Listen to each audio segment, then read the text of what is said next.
শয়তানও মাঝে মধ্যে হার মানে।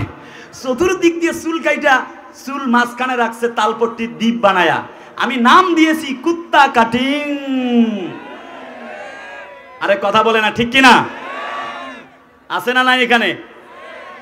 কিছু কিছু মেয়েরা আবার আছে, তারা আবার এইরকম গাঞ্জাখোর ছেলে ছাড়া পছন্দই করে না। হুজুরদেরকে মনে করে কয় এদেরকে খ্যাত খ্যাত লাগে। কথা কয় না, ঠিক কিনা? যুবকদেরকে ইমান ধ্বংস করছে। নাম দিয়েছে ফেসবুক আইডি রাজকন্যা অ্যাঞ্জেল প্রিয়া। দুষ্ট পোলাপাইন কনফার্মে ক্লিক করেগা, প্রেম শুরু। মনে করছে তো প্রিয়াঙ্কা চোপড়া বিশ্ব সুন্দরী ঐশ্বরিয়া, 18 বছরের সুন্দরী মনে কইরা প্রেম শুরু।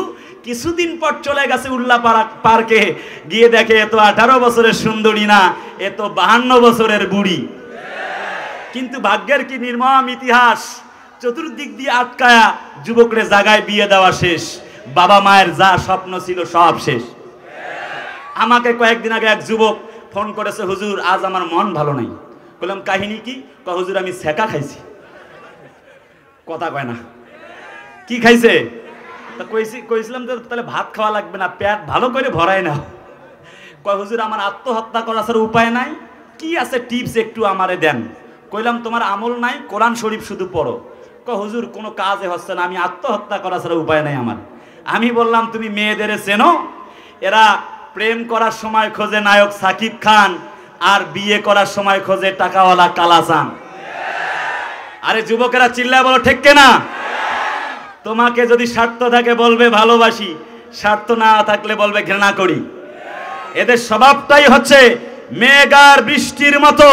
টাকা থাকলে স্বার্থ থাকলে বলবে আই লাভ ইউ, স্বার্থ ফুরায় গেলে বলবে আই হেট ইউ। কথা বলো ঠিক কিনা? এই এখন শুধু 3 ঘন্টা পরে কয় ঠিক। যুবকরা আসো না নাই? আমার সময় ফুরিয়ে যাচ্ছে। আমি বলতেছিলাম শহীদদের মর্যাদা ছোট্ট করে বলবার চেষ্টা করছি। হযরত খাব্বাব জীবন দেয়, ঈমান দেয় না। হযরত খুবাইব রাদিয়াল্লাহু তাআলা আনহু শহীদ হয়ে গেলেন একটি মুহূর্তের জন্য, আল্লাহ ছাড়া কারোর কাছে মাথা নত করে নাই। আরে কথা বলেন না কেন, ঠিক কিনা? আজ আমার ভাইয়ারা,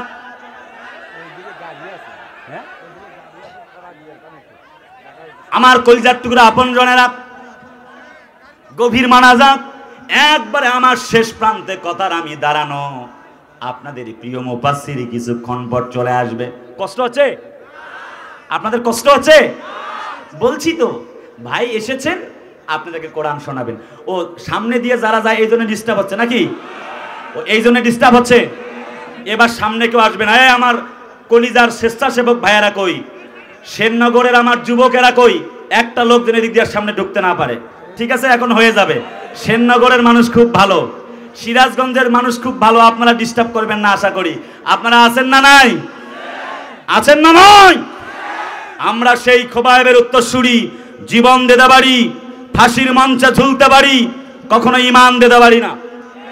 তার প্রমাণ হলো ফিলিস্তিনের মুসলমানেরা, ছোট্ট শিশু কিশোরেরা জীবন দিচ্ছে, তরুণ তরুণী আবাল বৃদ্ধ বনিতারা জীবন দিচ্ছে একটি মুহূর্তের জন্য। আল্লাহ ছাড়া কারোর কাছে মাথা নত করে নাই। ঠিক কিনা বলেন? তাহলে এদের জন্য মুসলমানরা প্রয়োজন জীবন দিবে। ফিলিস্তিনে খুন পথের পাশে, বোমার আঘাত হেনে কুফর হাসে, ইরাক জুড়ে বহে শোকের মাতম, বসরার গুলবাগে ঝরে বেদনা, পাষাণ দিলে তোর একটু কি মায়া জাগে না, স্বজাতির হাহাকারে বাতাস কাঁদে, অন্তরে তবু কি ব্যথার প্রলেপ পড়ে না, অন্তরে ব্যথার প্রলেপ পড়ে না। ঠিক কিনা?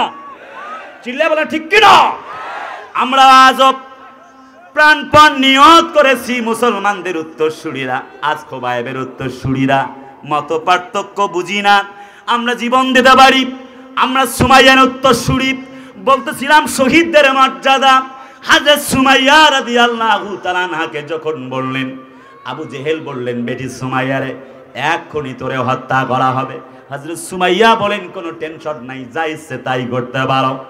ওই কাফের বেঈমানেরা নির্যাতন শুরু করলেন। হযরত সুমাইয়া বলেন, এক্ষুনি কাজ হবে না, যত বড় নির্যাতন করো। একটা পর্যায়ে হযরত সুমাইয়া রাদিয়াল্লাহু তাআলা আনহাকে যখন নির্যাতনের মাত্রা আরো বাড়িয়ে দেওয়া হলো, আবু জেহেল বললেন, দেখো এই যে বর্ষা চলে আসছে, হ্যাঁ, ও প্রধান অতিথি মহোদয়ের আগমন, শুভেচ্ছায় স্বাগতম। বেলকুচির পক্ষ থেকে, সেননগরের পক্ষ থেকে, জি চলে আসো, উনি আসলেন, জি একবার শেষ জান্নাতি ঠিকানা ইসলামিক চ্যানেল, বেলকুচি, সিরাজগঞ্জ। আপনার প্রিয় বক্তার মহাগ্রন্থ আল কুরআনের আলোচনা শুনুন।